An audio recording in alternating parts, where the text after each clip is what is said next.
आप लोग का के संगम में स्वागत है। मैं अरविंद सर आपके सामने लेकर आए हैं मेघदूत। पूर्व मेघदूत का 23वां श्लोक आज आएगा और 5 श्लोक तक चलने हैं। ठीक है, चलिए। अभी तक इसके पहले श्लोक में हो गया था कि मेघ जो है यक्ष जो है मेघ से कहता है कि विदिशा के पास नीच नामक पर्वत है, ठहर जाना। वहीं ठहरा कर हम भी जो है अब आज फिर ये चलने वाला है, आप देखेंगे। तब उसके बाद नीच नामक पर्वत जैसे ठहरेंगे, विश्राम करके आगे बढ़ेंगे, उसी थोड़ा सा आगे नीच पर्वत की ये वर्णन इसमें भी आप देखेंगे। ठीक है, चलिए। विश्रांता सन ब्रज बन नीति बन नदी तीतर जाननी विश्रांत सृंज ब्रज बन दीति रजातानि सिंचन नुन्नादानां नवजल कणई यूथिका जालकानि गंडे स्वेदापनयन रुजा क्लांत कणोत्प्रलानां छायादानाक्षण परिचित पुष्पलावीम मुखानाम। इस टाइप है, आप लोग और बढ़िया से बैठा लीजिएगा। चलिए। विश्रांता माने वहाँ विश्रांत करके, विश्राम कर करके। बन नदी तीर जतानी, वन और नदी के किनारे से उत्पन्न, ठीक है। यूथ का जलान, यूथ का जलान माने जूही कलियों को। गंड स्वेद पान नयन रुजाद क्लांत कर्णोत्पलानाम, इसका मतलब कपोलों से पसीने को हटने से उत्पन्न पीड़ा से मुरझा गए कानों के जो कमल लटकाए हुए थे। पहले के जो महिलाएं थी, विशेष गहना गिट्ठी जिसके पास नहीं रहती थी गहना होना के, तो कमल का फूल, गुलाब का फूल अपने बालों में, कानों में लगा लेते थे, वही है। स्वेद मीन पसीने के कारण और धूप के कारण वह जो है मुरझा गए। कपोलों मीन कपोलों पे जो पसीने होते हैं। कर्णोत्पला नाम, नयन मीन आँखों से, स्वेद मीन पसीना है, गंध तो जो कपोलों के बाल पर पसीने होने के कारण सब मुरझा गए। और इसी प्रकार से छायादान क्षण परिचित, छायादान छाया के होने के कारण, पुष्पलावीम मुखानाम, पुष्प तोड़ने वाली स्त्रियां मलिन मुखों वाली। छायादनाद, छाया देने के कारण, छायादनाद मीन छाया देने के कारण यह। उसके बाद क्षण परिचित, क्षण परिचित में थोड़े से क्षण भर में वह क्या करते हैं, परिचित होते हैं। और सन और ब्रज मीन आगे बढ़ना, सन मीन होते हुए भी आगे बढ़ना। पुष्प लावे मुखानाम क्षण परिचितनाम, ठीक है। तो कहने का मतलब है यक्ष का कि भैया जब आप उस पर्वत पर जाना, कौन पर्वत जो है, जो विदिशा नामक नीच पर्वत है, उस पर जाना और उसके आगे जो है थोड़ा सा विश्राम करके फिर आगे बढ़ जाना।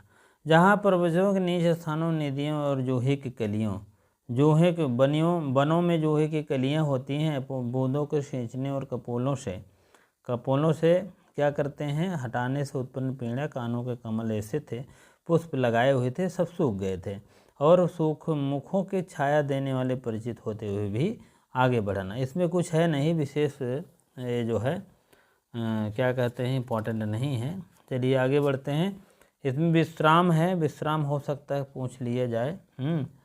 हाँ, बी धन श्रम धन अत्ता, ब्रज माने चलना। हाँ, और ब्रज धन लोट मध्यम पुरुष एक वचन है। सिंचन सिंच धन सत प्रत्यय है, सिंचन सिंचता हुआ, सत्सानज द्वि प्रत्यय से कंटिन्यूस होते हैं। हाँ, इसी प्रकार से कलांतम क्लम धन त। उसके बाद जो है अपनतम। इसी प्रकार से मुखा नाम है, आम राम शाम है, षष्ठी बहुवचन है। इसी प्रकार से है। चलिए आगे देखते हैं हम, इसमें बहुत ज़्यादा नहीं है।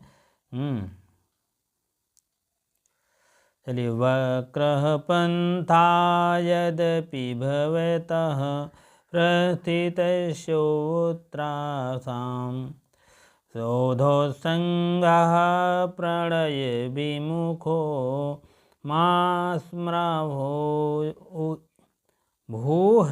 यहाँ हलंत मार दीजिए, उज्जन्याः, मतलब उज्जैनी के लिए कह रहे हैं। वेदो दामा स्फुरित चकितैः तत्र पैरंगनानां लोलापांगैर्यदि न रमसे लोचनैवांछितोऽसि। कह रहे हैं आपका मार्ग जो है थोड़ा सा टेढ़ा होगा। आगे जब उसके बाद आप बढ़ेंगे तो यक्ष कह रहा हमें एक से कि तुम्हारा मार्ग वक्र हो जाएगा। वक्र माने टेढ़ा। वक्र कहाँ ले जाना चाह रहे हैं? उज्जैनी की तरफ ले जाना चाह रहे हैं। ठीक है, उज्जैनी से पता लग रहा है कि कालिदास वहीं का जन्म स्थान माना जाता है। वक्र माने थोड़ा सा टेढ़ा हो जाएगा। पंथा मीन मार्ग को, पंथा पंथव पंथा पंथम पंथव पथा। ठीक है, इस टाइप रूप चलता है, थोड़ा टेढ़ा। यद्यपि आपका मार्ग जो है थोड़ा सा, पंथा माने वक्र माने आपका टेढ़ा हो जा रहा, भवता माने आप जैसे, आपको माने वही मेघ हो जाएगा। प्रस्थितस्योत्राणाम, प्रस्थित माने जो मार्ग जा रहे हो, प्रस्थान किए हुए हो, आपका उत्तर दिशा में चला जाएगा। उत्तर का मतलब उज्जैनी। शोधोत संगह प्रणय विमुखो, प्रसादों और महलों, शोधोत संगह मीन प्रसादों और महलों से प्रांगमुख परिचय, वो बड़ी बड़ी महलों वाला। माम अस्मः भूः, भू माने जमीन धरती, उज्जन्याः, उज्जन्याः माने उज्जैनी की धरती के बारे में कह रहे हैं। ठीक है, वेदोदामं स्फुरित चकितैः तत्र पौरंगनानां। ठीक है, विद्युत माने बिजली चमकने वाली, कहाँ? उज्जैनी में चमकने वाली, एकदम चकित कर देती है।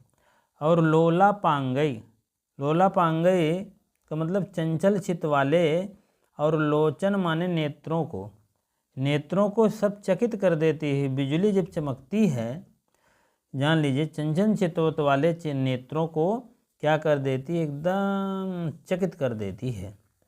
न रमसे, रमसे मीन आनंद अगर नहीं लिया तो वांछिता मीन आप ठगे गए हो।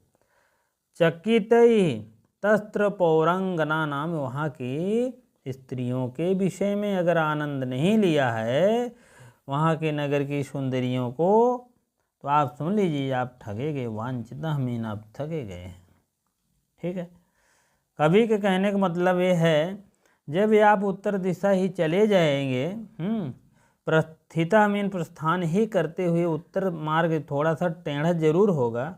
उत्तर दिशा में जैसे आप जाएंगे, अब लालच धराना है ना भैया, वहाँ जाओगे तो तमाम ऐसे लालच की व्यवस्था बता देते हैं। भवता माने आप, जब पंथा मीन रास्ता आपका थोड़ा उत्तर जाएगा, प्रस्थान करोगे, तो वहाँ आपको उज्जैनी नामक स्थान दिखाई देगी। उज्जैनी तो थोड़ा टेढ़ा हो जाएगा। उज्जैनी के प्रसाद मीन महलों को, शोधत संगह प्रणय विमुख हो, आपका वहाँ का प्रसाद माने महलों की, जो आप ऊर्ध्वभाग बड़े बड़े ऊंचे ऊंचे आपके समझ लीजिए कि वहाँ बिल्डिंग मिलेगी। उस बिल्डिंग में क्या रहेंगी? सुंदरी रहेंगी। वहाँ की विद्युद्दाम स्फुरित चकित ही तत्र पौरांगणानाम मीन वहाँ की स्त्रियाँ, वहाँ की सुंदरियों को बिजली जैसे चकित हो जाए, बिजली चमकती है तो चकित हो जाता आँखों ना, चुनहरा जाती है। तो उसी प्रकार से आप समझ लीजिए कि वहाँ की स्त्रियों देखने ही चकित हो जाएंगे आप, वो लालच दिखा रहे हैं। चंचल चित्त वाले नेत्रों को यदि तुमने आनंद नहीं लिया तो तुम निश्चित ही ठगे गए हो। वांछिता मीन ठगे गए हो, लोचना मीन नेत्रों को, ठीक है। न रम से मीन आनंद, लोलाह पांगय आपके जो नेत्र हैं आप समझ लीजिए आप ठगे गए हैं। तो यही अब आप सुन लीजिए है, लेखक खुद कहना चाहता है कि जो स्त्रियां पहले के ज़माने में जब इतनी सुंदर थी तो अब भी तो प्रसाधन बहुत हो गए हैं, हर लोग ही सुंदर लग रहे हैं, जान लीजिएगा। पहले अभिनेत्रियाँ फिल्म में रहती हैं तो बहुत सुंदर लगती थी, वहाँ न हो पाता था, लेकिन अब गांव हो शहर हो सब बराबर है, ठीक है। चलिए देखते हैं, आगे देखिए, आप लोग इस चक्कर में न पड़िए। और क्या बताएं, वक्र पंथा माने आपका मार्ग जो है टेढ़ा हो जाएगा। सौधत संघ विमुख कहने का मतलब है उज्जैनी की जो क्या नाम है स्त्रियां हैं उनके विषय में कुछ कहना चाह रहे हैं। उज्जैनी में विक्रमादित्य की राजधानी भी कहा जाता है उज्जैनी को, और उसके बाद विशाल तथा नवंती भी कहते हैं। वहाँ भी आप सुन लीजिए, वहाँ उज्जैनी एक बहुत बड़ा है, वहीं में आपका विशाला भी कहते हैं, अवंती भी कहते हैं। प्रतितस्थ मीन प्रतिधन अस्थधन अत्ता हो जाएगा, प्रतितस्थ हो जाएगा। उसके बाद सौध सांग प्रवणय मुखमा, ये आपका हो जाएगा सुधाया निर्मता सौधा सौधा नाम, ये आप पढ़ लेंगे, बड़ी बड़ी है। सुधा धन अण सौधा हो जाएगा, सुधा धन अण सौधा, प्रण धन रिज धन अच प्रणय हो जाएगा, ठीक है, प्रणय हो जाएगा, इसी में है। और उसके बाद भूधन लुंग लकार का प्रयोग हुआ है, ये आपका भू लुंग लकार मध्यम पुरुष एक वचन है, भू करके आता नहीं मध्यम पुरुष एक वचन में। विद्युत दाम, उसके बाद विद्युत विधन दुधन क्युप, विद्युत में क्युप प्रत्यय सर्वपहारी लोप होता है, आप भी इसको भी जानते रहे, ठीक है। अंगना नाम अंग धन नग धन टाप, बहुत बहुत इम्पोर्टेंट है। अंगना नाम, अंगना में स्त्रियां होती है, अंग धन नड धन टाप, लोला पांगे लोला अपांग यसाम तान, तो बहुब्रीहि समास हो जाएगा। रम से रम धन लट मध्यम पुरुष एक वचन, वंजित वंज धन अत्ता, अस धात लट लकार मध्यम पुरुष एक वचन हो जाएगा, ठीक है। इसी प्रकार चलिए आगे की तरफ हम बढ़ते हैं। अब कभी कहना चाहते हैं कि इसके बाद आप कहाँ जाओगे, जैसे आप क्या नाम उज्जैनी पहुँचेंगे उसके पहले आपका निर्विंध्या नदी है, उसका भी थोड़ा सा ग्रहण कर लेना पानी वानी। निर्विंध्या नदी पर पहुँचना वही वर्णन दिया गया है। बीची छोबतनित विहेग श्रेणी कांची गुड़ाया संसर्पन्त्या दलित शुभगम दर्शितावर्तनाभै निर्विंध्याया पतिभव रसाभ्यंतर सन्निपात्या त्रीणामात् प्रणय वचना विभ्रमो ही प्रियेषु। यह लाइन बहुत बहुत इम्पोर्टेंट है, आप समझ लीजिए। अब पिछड़े में थोड़ा सा देख लीजिएगा, ये दोनों लाइन ऊपर वाली बहुत बहुत इम्पोर्टेंट है, आप सुन लीजिए। ये वाली लाइन, वक्र पंथा यद्यपि भवता प्रस्थितो उत्तरासाम सोदत संघ प्रणय विमुखा माँ भू उज्जैन्याह। उज्जैनी उत्तर दिशा में क्या है, उज्जैनी है, प्रस्थिता मीन जाएंगे, अभवता मीन आप, यद्यप मीन यद्यप, पंथा मीन मार्ग को, वक्र माने टेढ़ा हो जाएगा। सोधोत संघ माने बड़ी बड़ी बिल्डिंगों को देखेंगे तो वहाँ पर पौरांगणा नाम अच्छी अच्छी स्त्रियाँ दिखाई देंगी, ठीक है। चलिए बीची क्षोभ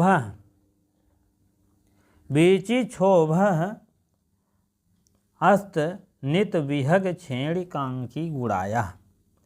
कहने का मतलब तरंगों वाली चलने से पंक्तियों की करधनी वाली।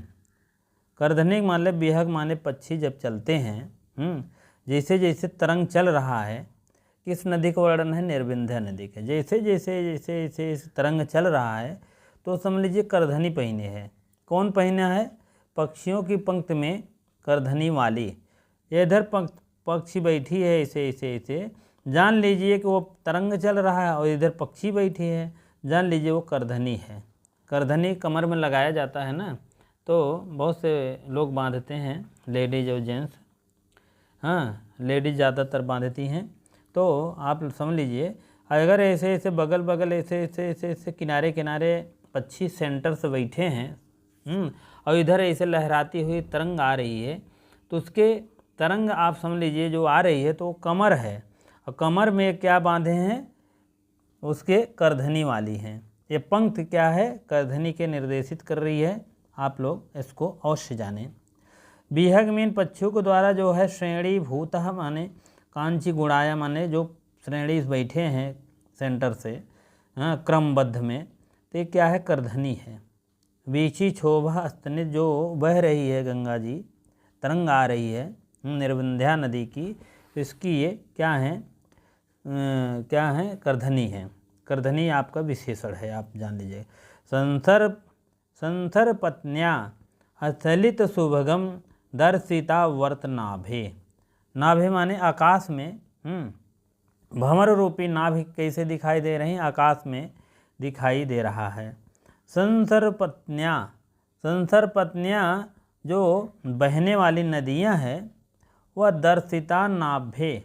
दर्शिता माने देखने में भंवर रूपी, जैसे भंवरा नहीं होता यहाँ ऐसे गूंजता रहता है, उसी टाइप में जो उज्जैनी नदी के ये है, निर्विंध्या नदी है, ऐसे ऐसे भंवर दिखाई दे रहा, तो नाभ ही है समझ लीजिए।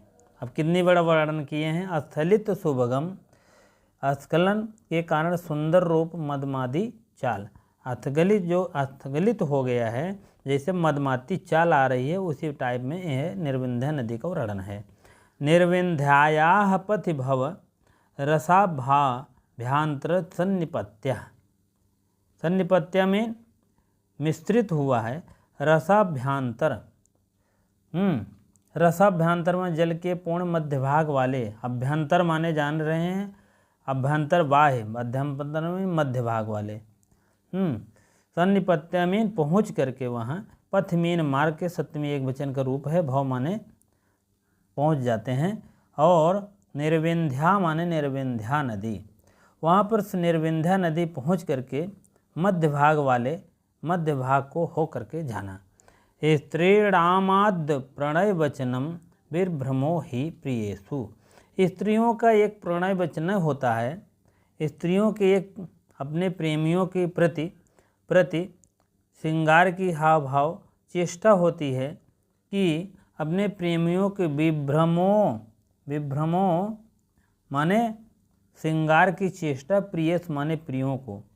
स्त्रियों की एक बहुत बड़ी एक मतलब अपने प्रेमी के प्रति चेष्टा होती है हाव भाव की, कि प्रणय वचन वाक्य वाला होता, वाक्य का होता है। हर कहने का मतलब है निर्विंध्या नदी की तरह जो है स्त्रियां भी होती हैं, अपने आप को वचनों को बहुत प्रिय रखती हैं अपने प्रेमी के प्रति। तो यहाँ प्रेमी दिखाई दे रहा है आपके, यक्षिणी और यक्ष प्रेमी हैं ही, और निर्विंध्या नदी आपकी जान लीजिए नायिका के रूप में है, और इधर आपका हो जाएगा नायक के रूप में, ये क्या नाम है, बादल हो जाएगा, मेघ हो जाएगा, ठीक है। और उसके नाभि और क्या नाम श्रेणी भूता है, करधनी माना जाएगा। विहग मीन पक्षियों को अस्खलित सुगम दर्शिता नाभे माने आकाश में ऐसा दिखाई दे रही हैं, मदमाती चाल भंवर को निर्विंध्या नदी के मार्ग को पहुँच जाना। अभ्यंतर मीन मार्ग को, सन्निपत्य पथ मीन मार्ग को, भवने पहुँच जाना, ठीक है। नाभ माने अभ्यंतर नाभ हो रहा है, सन्निपत्य मीन जो गोल गोल हो रहा है, और नाभि दिखाई दे रही किसकी? निर्विंध्या की। स्त्रियों के हाव भाव या विभ्रम प्रदर्शन करना उनका एक प्रणय वचन होता है, कहने का मतलब। ठीक है, अर्थ तो आप समझ में आ गया होगा, क्योंकि हमको जल्दी भी करना है और समझाना भी है। तरंगों के चलने से जो बीचे क्षोभस्त नित विहग होता है, चलने से पंक्तिबद्ध जो पंक्ति रूपी बैठी रहती है करधनी वाली, स्खलन के कारण सुंदर मदमाती चाल के बहाने भंवर रूपी नाभि दिखने वाली निर्विंध्या नदी के पास पहुंच करके और पूर्ण रूप से पूर्ण भाग मध्य हो जाना, क्योंकि स्त्रियों के प्रेमियों के हाव भाव चेष्टा को ही प्रणय वचन होता है। ठीक है, चलिए अब थोड़ा सा व्याकरणात्मक टिप्पणी चलते हैं। और प्रणय वचन नायिका की करधनी को झनकार बनाती है, मदमाती कर देती है, वही बात है प्रणय वचन का मतलब यही है। बीची क्षोभस्त विहग, बीची नाम क्षोभ सृष्टि तत्पुरुष समास, तेन अस्थिना हो जाएगा तृतीय तत्पुरुष तादृश विहग कर्मधारय। उसके बाद संसर्पत्न्या समधन सिर्फ धन सत धन डीप हो जाएगा। और क्या नाम, निर्विंध्या निष्क्रांता तस्य गति तत्पुरुष समास हो जाएगा। निर्विंध्या में निर्बंध्यात निष्क्रांता तस्य गति तत्पुरुष समास, रसाभ्यांतरे हो जाएगा। ठीक है, और सन्निपत्य समधन निधन पत्यधन लेप स्थान हो जाएगा सन्निपत्या इसमें। ठीक है, और प्रणय प्राधन निर्च धन प्रणय हो जाएगा। और वचनम ब्रोधन लूट का अन हो जाएगा। ठीक है, वचनम हो जाएगा, वचनम यह है।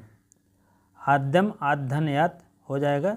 और इसमें सबसे बड़ी बात यह है कि रूपक अलंकार का प्रयोग हुआ है और श्लेष अलंकार का, और अंत में क्या है, अर्थांतरण नाश अलंकार हो जाएगा। जैसे सामान्य न्यास का करके विशेष बात का समर्थन करना हो जाएगा अर्थांतरण न्यास।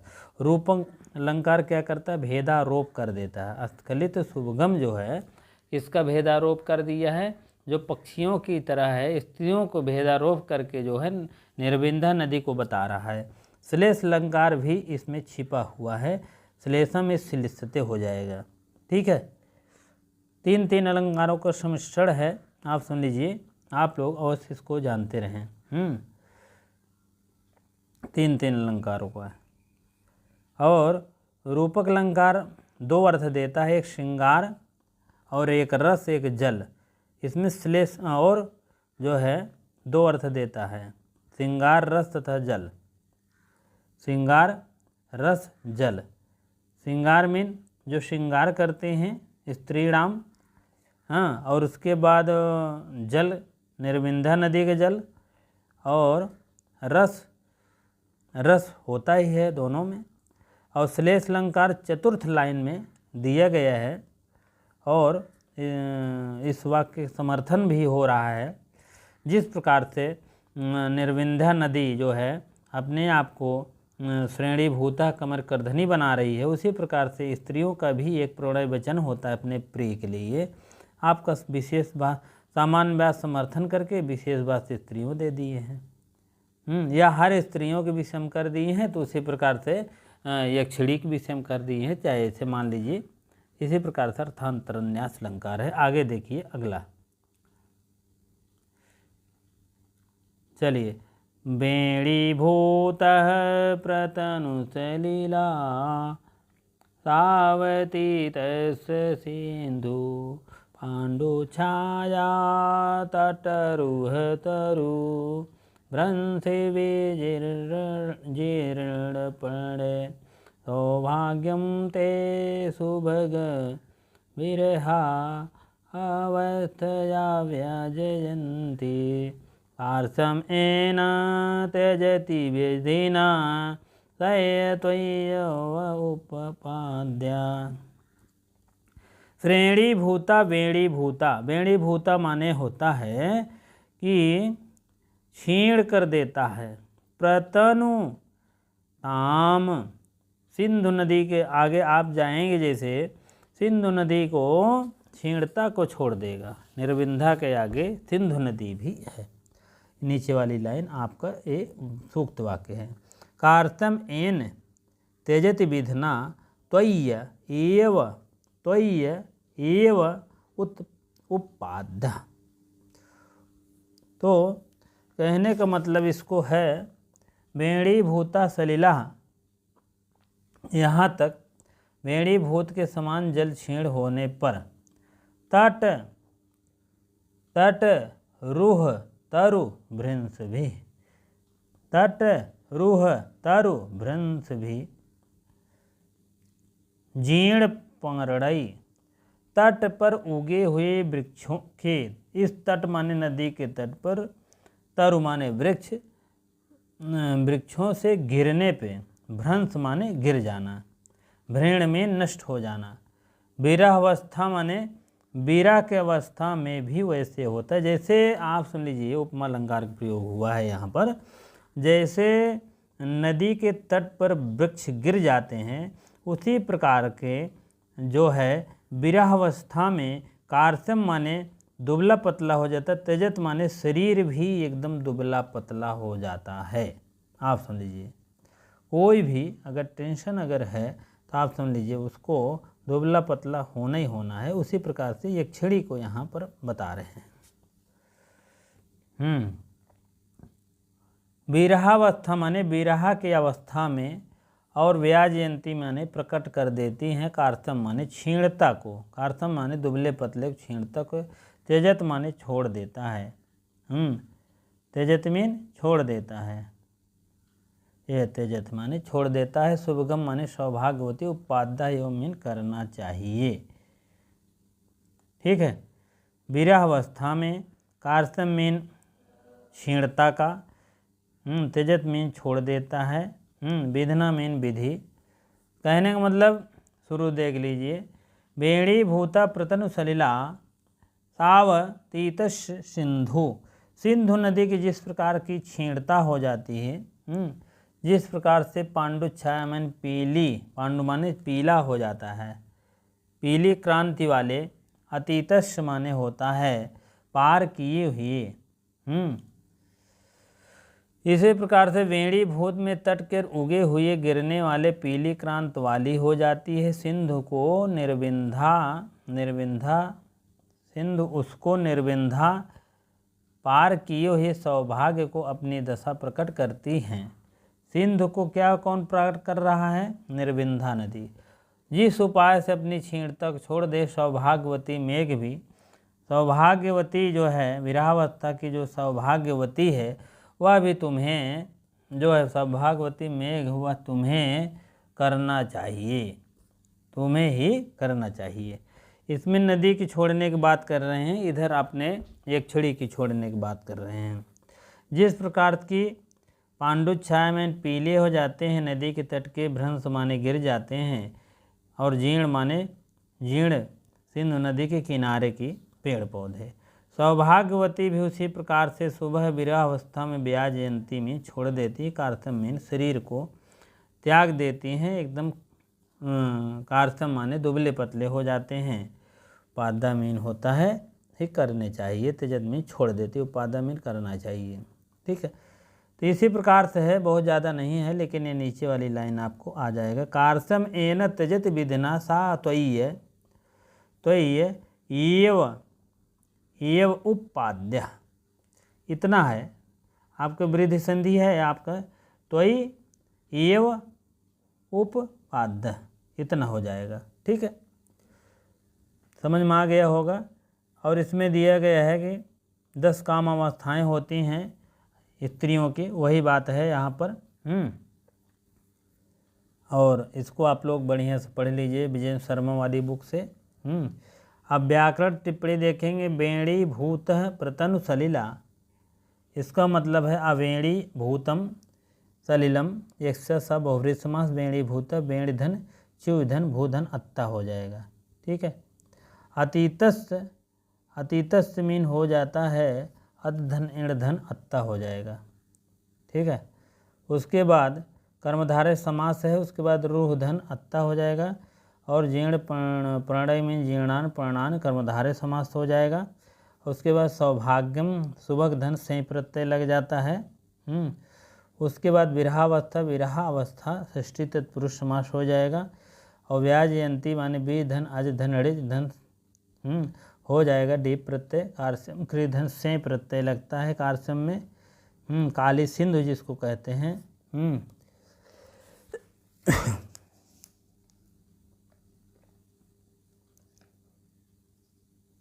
कारस्यम में काला हो जाता है ना शरीर, छीण हो जाता है।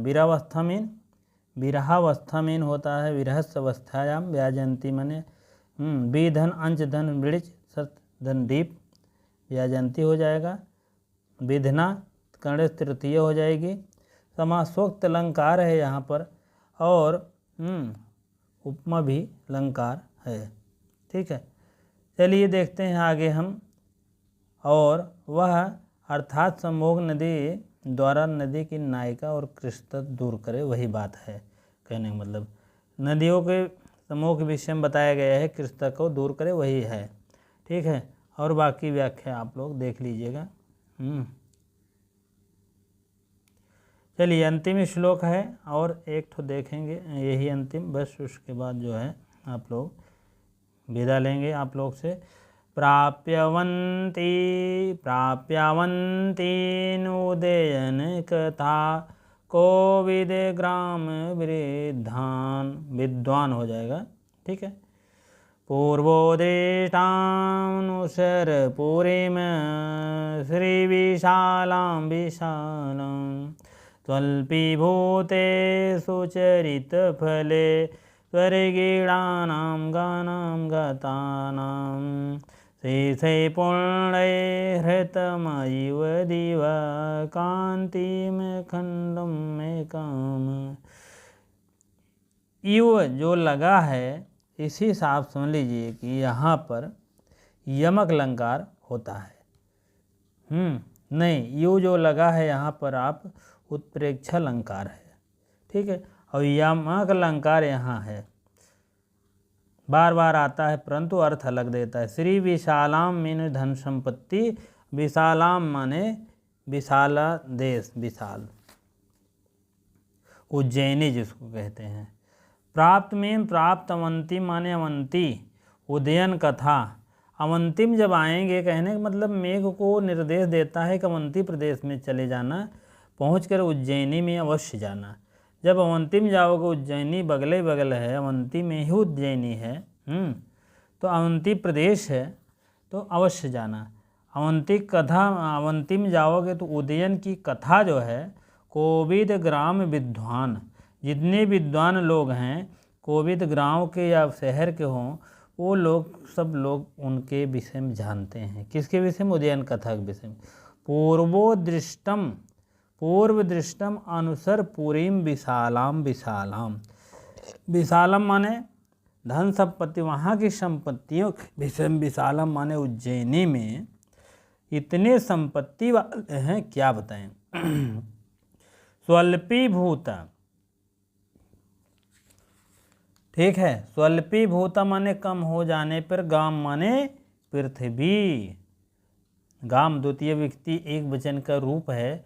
गता नाम मीन आए हुए, और स्वर्गिण्याम माने स्वर्गों के, स्वर्गिण्याम माने स्वर्ग वालों को, दिवह मीन स्वर्ग, दिव माने चमकाना भी होता है, दिव माने स्वर्ग होता है। कांतिम माने उज्ज्वल, कांतिम माने उज्ज्वल, और खंडम माने टुकड़ा हो जाएगा, खंडम माने टुकड़ा हो जाएगा। कहने का मतलब एक विशाल जो देश है, शेष ही माने शेष, पूर्ण हितम यू, पूर्ण माने पूर्णता को प्राप्त करेंगे आप वहाँ आ करके। पहली जो है, जैसे कहीं जाएं तो अपने आप को धन्य माने, उसी प्रकार से अंतिम आएंगे अपने आप को पूर्ण मानेंगे। कहने का मतलब सुचरित फल माने अपने आप फल।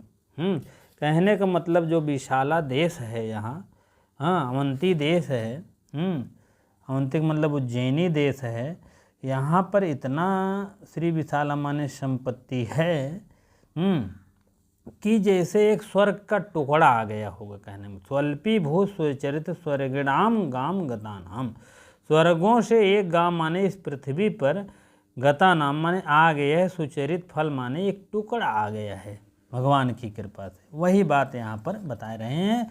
और ये नीचे वाली लाइन भी आपको सूक्त वाक्य जानिएगा और ऊपर वाली लाइन भी आप सूक्त वाक्य में जानिए, बहुत बहुत इम्पोर्टेंट है, हर साल आता है, जान लीजिए। और क्या बताएं, यमक अलंकार यहाँ आप जानेंगे और यहाँ उत्प्रेक्षा अलंकार जानेंगे, आप इसको अवश्य जानेंगे, ठीक है। 2003 में भी आया है विद्वान वाला ये वाला, तो आप लोग अवश्य ध्यान देंगे, ठीक है। प्राप्त उदयन कथा आप लोग सुने होंगे, राजा उदयन की कथा जो है अवंती प्रदेश में होती है, उज्जैनी में है। तो वही कह रहे हैं, कोविद ग्राम माने कोई गांव को हो या शहर को हो, सब लोग गांववासी उन कथाओं को जानते हैं। वृद्धाम माने विद्वान लोग, जो वृद्ध लोग हैं, चाहे वृद्ध में बूढ़ा कहिए। तो कहने का मतलब जहाँ आप गांव के वृद्धजन उदयन की कथा, वृद्धजन माने गांव के लोग कथाओं को जानने वाले हैं, अवंती प्रदेश को प्राप्त कर लेना। उस अवंती प्रदेश को आप अवंती प्रदेश को प्राप्त कर लेना। और प्राप्त पहले बताई गई संपत्तियों के विषय में और उज्जैनियों के विषय में, ये नाम की नगरी है, नगरी में अवश्य गता माने स्वर्ग की नगरी में अवश्य जाना। मानव पुण्य कर्मों के कर्म हो जाने पर पृथ्वी पर, गाम माने इस पृथ्वी पर जो है आए हुए स्वर्ग के देवताओं ने पुण्य के द्वारा लाया गया। स्वल्पी भूत मीन अपने आप, सुचरित फल माने अच्छा फल, पूर्ण माने स्वर्ग से पूर्ण फल मिला है जैसे, उसी प्रकार से उज्जवल का एक, कांति माने उज्जवल का एक, खंडम माने टुकड़ा है, देव माने इस स्वर्ग से एक टुकड़ा आया हुआ है, जान लीजिएगा। जो उदयन की कथा लिखी गई पैचासी भाषा में लिखी गई है, आप लोग और जान लीजिएगा। कहने का मतलब आप लोग को, यह स्वर्ग का एक टुकड़ा आई है, कांति माने उज्जवल, खंडम माने टुकड़ा, गाम माने इस पृथ्वी पर, स्वर्ग माने स्वर्ग से, आप सुन लीजिए, ठीक है। चलिए आगे देखते हैं। प्राप्त प्राधन आप धन लेप हो जाएगा, अत्व का स्थान पर लेप हो जाएगा, ठीक है। अवंतीम में देश एक है, संस्कृत वाचक में इसका बहुवचनांत तो होता है, प्रयोग किया है अवंतीन। अवंतिम माने जान रहे हैं, अवंती प्रदेश है, उदयन की कथा वहीं पर है, ठीक है। उदयन की कथा जो है षष्ठी तत्पुरुष समास है। उदृष्टा उद्धन दृधन अत्तधन टाप हो जाएगा, उदृश्यम हो जाएगा। उसके बाद श्री विशालाम, श्रेया विशालाम ताम, ठीक है। तृतीय तत्पुरुष स्वल्पी भूता, स्वल्प धन भूधन अत्ता हो जाएगा, स्वल्पी भूता हो जाएगा। सुचरित फले हो जाएगा, सुचरित फल, शोभनम चरितम सुबलित, कुगति प्रादय हो जाएगा, समास में हो जाएगा, सुचरित फले में, ठीक है। कुगत प्रादय समास हो जाएगा। सुचरित तस्मिन, सुचरित सुधन चर धन अत्ता हो जाएगा। और स्वर्गिणाम जो है स्वर्ग धन इन्हीं प्रत्यय सृष्टि बहुवचन में लगा है। आम राम शाम सृष्टि बहुवचन वैसे होता है। गता नाम ये भी सृष्टि बहुवचन है।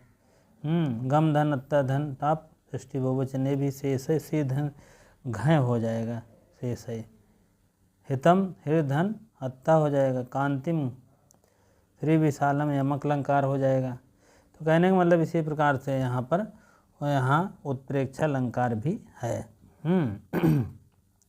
और श्री विशालम, विशालम जान लीजिए यमक अलंकार है। बहुत बहुत पूछा जाता है, बहुत बहुत इम्पोर्टेंट है, और क्या बताएं, ठीक है। चलिए उसके बाद हम शिप्रा नदी उज्जैन में और आगे होगा 32वां श्लोक में। उसके बाद हम धीरे धीरे चलेंगे।